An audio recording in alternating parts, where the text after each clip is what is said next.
2024 मध्ये झालेल्या पेपरमध्ये मॅथ आणि रिझनिंग याच्यावर कोणत्या प्रकारचे प्रश्न आले होते ते प्रश्न आता आपण पाहणार आहोत. तर काय मित्रांनो, पहिला क्वेश्चन काय होता बघा. पहिला क्वेश्चन काय होता, प्रश्नचिन्हाच्या जागी योग्य पर्याय सुचवा. प्रश्नचिन्हाच्या जागी योग्य पर्याय सुचवा. बघा मित्रांनो, प्रश्न असा होता, D16N याचा संबंध H2SC आहे, तर B256M याचा संबंध कशाशी. मित्रांनो, याच्याकडे व्यवस्थित पाहिलं तर एक गोष्ट लक्षात येईल. इथं 16 दिलंय, हा जो 16 आहे, इथं 256 दिलंय, हा जो 256 आहे, ही वर्ग संख्या आहे. दुसरी गोष्ट, हा जो वर्ग आहे हा 4चा वर्ग आहे मित्रांनो, 4चा वर्ग आहे. 4चा वर्ग 16. आता इथं बघितला गेला तर 2 दिलेला आहे. 16चा संबंध 2शी कसं, तर 16चं वर्गमूळ 4, तसं 4चं वर्गमूळ 2. बघा मित्रांनो, 16 वर्ग संख्या आहे, त्याचा वर्गमूळ 4 आहे, 4चं वर्गमूळ 2 असा संबंध होतो. आता बघा, 256 हा 16चा वर्ग आहे, म्हणजे 256चं वर्गमूळ 16 झालं. या 16चं वर्गमूळ मित्रांनो काय येणार, 16चं वर्गमूळ मित्रांनो 4 येणार, म्हणजे इथं अंक काय असला पाहिजे, 4 असला पाहिजे. दुसरी गोष्ट बघा मित्रांनो, इथं D चा संबंध H शी आहे, N चा संबंध S शी आहे. D चा संबंध H शी कसा आहे बघा, D चा संबंध H शी कसा आहे.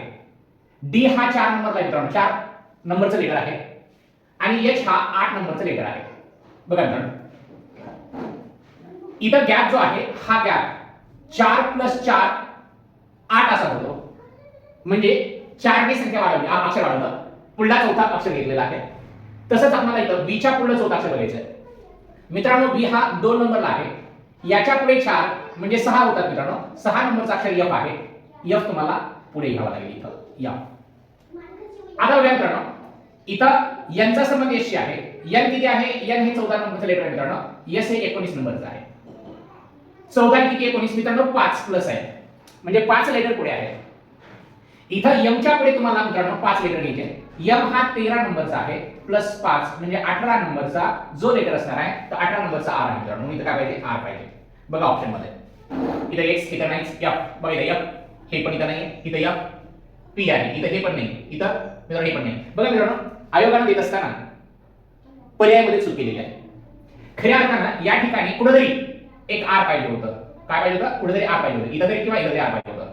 इथं Q आणि P दिलंय, इथं चुकवलेलं आहे. मग इथं काय पर्याय चुकीचा आहे, आयोगाने हा प्रश्न रद्द करायला पाहिजे. जर आयोगाने प्रश्न रद्द केला नाही, तर जवळचा एक आरच्या जवळचा म्हणून Q आपण त्याला काय करू शकतो माहिती का, लिहू शकतो. चला नेक्स्ट आपण पुढे पाहूया दुसरा क्वेश्चन मित्रांनो. दुसरा क्वेश्चन काय आहे, खालील वेन आकृतीनुसार जास्तीत जास्त विद्यार्थ्यांनी कोणता विषय निवडला आहे. बघा मित्रांनो, इथं विषय दिलेत तुम्हाला. विषय किती दिले, तर विषय दिले बघा, गणित 1, भूगोल 1, इतिहास, विज्ञान. काय म्हटलंय, वेन आकृतीनुसार जास्तीत जास्त विद्यार्थ्यांनी कोणता विषय घेतलाय. बघा मित्रांनो, प्रत्येक वर्तुळ दिलेलं आहे. हे जे वर्तुळ आहे हे वर्तुळ एक वर्तुळ विज्ञानाचं आहे. हे जे दुसरं वर्तुळ आहे मित्रांनो, कोणता रेड न करतो मी, हे रेड कलरचं जे वर्तुळ असणार आहे हे वर्तुळ आहे भूगोलाचं मित्रांनो, भूगोलाचं आहे. आलं लक्षात. याच्यानंतर आपण बघूया ब्ल्यू वाला मी करतो. ब्ल्यूचं जे आहे हे आहे इतिहासाचं मित्रांनो, आणि ब्लॅक वाला जे राहिलेलं आहे ते आहे गणिताचं म्हणजे मॅथमॅटिक्सचं. आपल्याला विचारलंय कोणत्या म्हणजे जास्तीत जास्त विद्यार्थ्यांनी कोणता विषय निवडलाय, म्हणजे याच्यामध्ये कोणत्या सर्कलमध्ये जास्त संख्या आहे, मोठा आकडा आहे पाहिजे बघा मित्रांनो. अगोदर आपण या विज्ञानाचं बघूया. विज्ञानामध्ये बघितलं गेलं तर हा 18 आहे, हा 20 आहे, 18 आहे. 18 20 18 याची बेरीज किती मित्रांनो, 18 2 36 36 आणि 50 56 मित्रांनो. आता बघा, इथं 15 आहे, इथं 13 आहे, इथं 16 आहे. 15 1 15 याला मी 15 समजतो. 15 1 15 15 2 30 15 3 45 एक कमी 44 मित्रांनो, आणि हा 19 आहे मित्रांनो, हा 19. एवढी संख्या विज्ञानाची झाली. आता बघा मित्रांनो, याच्यामध्ये जर बघितलं गेलं वरचा घेऊ आपण, इतिहासाचा घेऊ. इतिहासामध्ये ही कॉमन आहे 18 20 आणि 18 याची बेरीज 56 झाली मित्रांनो, आपण तशी घेतली 56.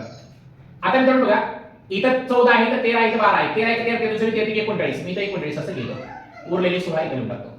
आता बघा मित्रांनो, आपला असं लक्षात येईल ही संख्या यापेक्षा मोठी आहे, म्हणजे इथं नाहीच. चला इतिहास करता. आता राहिलं काय मित्रांनो माहिती का, आता राहिलं भूगोल.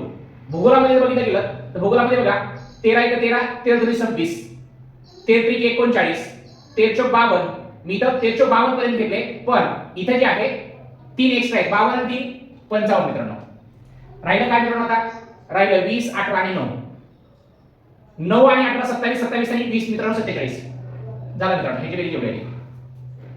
आता बघा मित्रांनो, 55 आणि 47 मोठे का, 56 44 19 मोठे मित्रांनो, हे सुद्धा कळलं. भूगोल कटलं मित्रांनो, इतिहास कटलं. इकडे राहिलं काय माहिती आता, आता राहिलं गणित.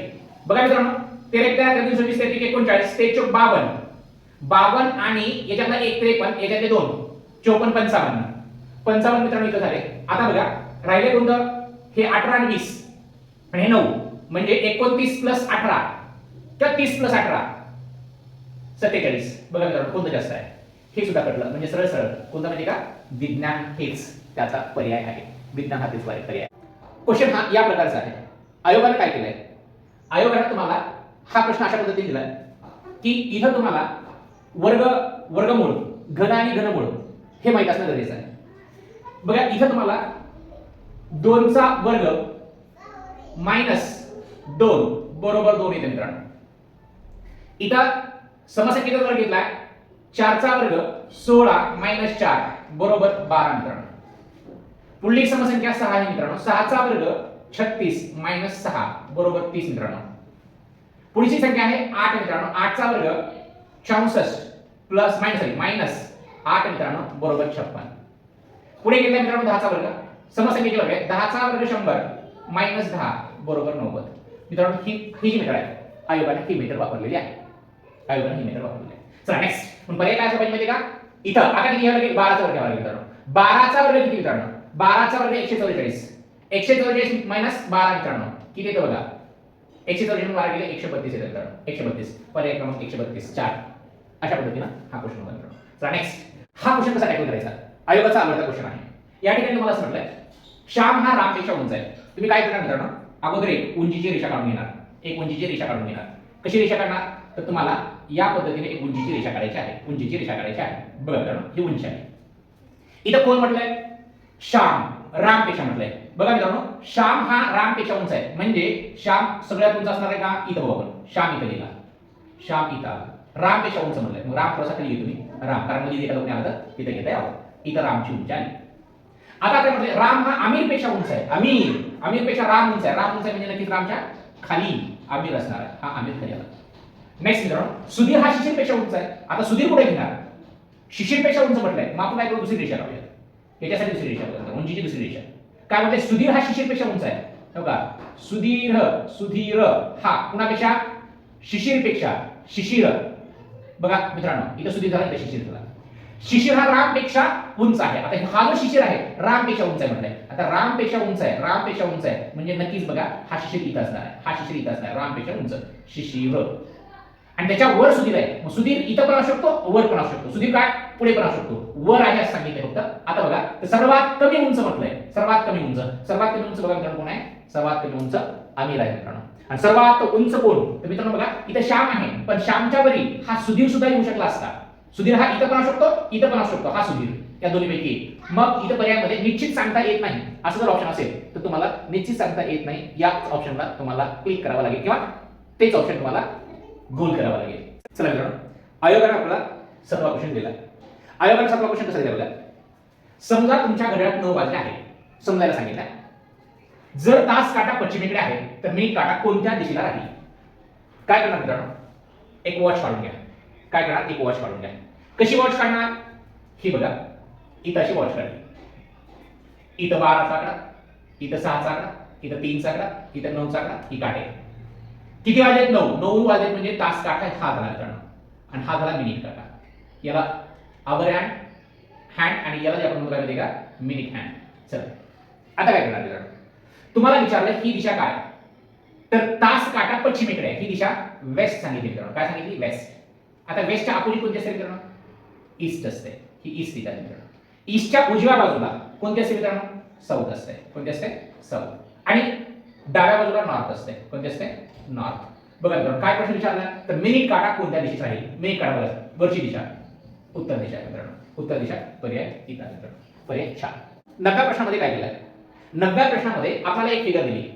या फिगर मध्ये सर्कल आहे, इथं त्रिकोण आहे. याचा संबंध कशाचा आहे बघा, या त्रिकोणाच्या डोक्यावर हा असा गेला. इथं काय मिळते का, इथं रेक्टँगल आहे, एक उभा आहे सरळच. हा याच्या डोक्यावर जायला पाहिजे, हा याच्या डोक्यावर जायला पाहिजे असा आहे की नाही. कुठे आहे बघा पर्यायामध्ये, खाली नाही येणार, इथं पण नाही येणार, इथं पण नाही येणार. बघा मित्रांनो पर्याय क्रमांक किती, 4. एवढं सोपं. चला मित्रांनो क्वेश्चन नंबर 10. क्वेश्चन नंबर 10 मध्ये काय केलंय? क्वेश्चन नंबर 10 मध्ये आपल्याला अशा प्रकारचं गणित दिलंय जिथं गणिती क्रिया करायची आहे. 1.1 छेदस्थानी 2 भागवले 3.3 छेदस्थानी 5. याला तुम्ही कसं लिहिणार मित्रांनो? याला लिहिताना असं लिहिणार तुम्ही 2 गुणवले 1 छेदस्थानी 2 भागवले 3 गुणवले 5 सॉरी अधिक 1 3 गुणवले 5 अधिक 3 छेदस्थानी 5. म्हणजे मित्रांनो बे 1 बे आणि अधिक 1 3 छेदस्थानी 2 भागवले 5 3 15 अधिक 3 18 छेदस्थानी 5. मित्रांनो भागून घ्यायचे 3 छेद 2 ला 18 छेदस्थानी 5 ने भागायचे. भागाकार होत असताना ही संख्या व्यस्त मध्ये जात असते मित्रांनो. व्यस्त लिहून घ्या. 3 छेदस्थानी 2 गुणवले व्यस्त गुणाकारामध्ये जाणार की 5 वर येणार आणि 18 खाली जाणार. तर हा गुणाकार 5 3 15 आणि 18 2 36 15 36. मित्रांनो 15 36 याला भाग जातो बघा. 15 आणि 36 ला एका संख्येने भाग जात नाही. म्हणून हेच उत्तर आहे. बघा 15 36 कुठे आहे? 15 36 कुठे आहे? 15 36 इथं आहे. 15 36 उत्तर आहे मित्रांनो.